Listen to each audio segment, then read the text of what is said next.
First thing we're going to do is just open the Waymo One app, get our destination, and just request car. There's another guy waiting.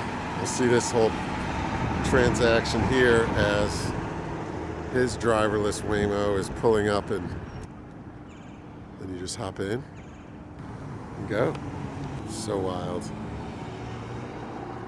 Look at that. And off he goes. So you got your name on the placard, which is wild. So I'm going to unlock the car.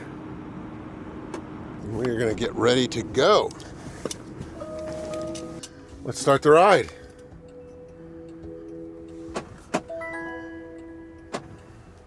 Heading to 20. Please make sure your seatbelt is fastened. For any questions, press the call support button to speak with a rider support agent. So the first thing you get when you say you're going in a driverless car is, wow, that's crazy. But what I tell people is the safety on these things are incredible. I mean, if you imagine taking away speed from an accident, that how many things are involved in an accident with speed is insane. Probably 50% go away right there. Then you take away tired or distracted driving, another 20%. Take away drunk driving, another 10 or whatnot. But so the rest of the accidents are you're left with is maybe 5 or 10%. So this is an incredibly safe way to travel. Everything's redundant steering, redundant braking, redundant GPS and navigation and computer systems.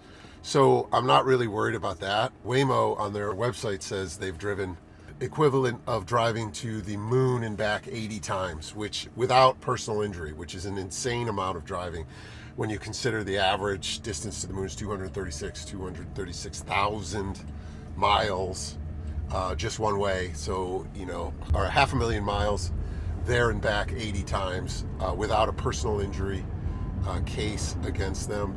You just don't do that. That's the data that people need to know when you talk about why you take an autonomous car. It really is a mission to save lives. And again, the way you do that is you take away some of the variables that the humans bring to it, with being distracted, being grumpy, mad, road rage, drunk, high, and the proclivity to start speeding for some reason. And when you remove all those issues that we bring to the table, you're left with a very, very safe mode of transportation. And I, for one, am excited that this is starting to happen. So this is in Phoenix. They're in a couple other cities, but the Phoenix one is already normalized to see these cars going around with nobody in the driver's seat, and it's just an amazing accomplishment that these companies are doing, and they're doing it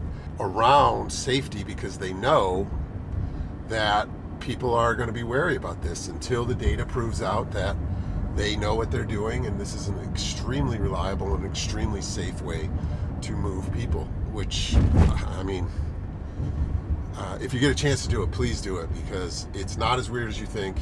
I've done this once before, and it's already kind of feels like the way that things should be. Is very easy. They used to say that driving to the airport was the most dangerous part of your trip. I think with these cars, that's going to start to change. So please, if you get a chance, do it. This is a really cool thing to do.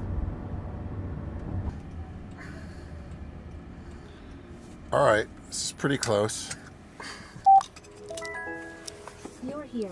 Please make sure it's clear before exiting, and don't forget any items in the trunk. Thanks, Waymo.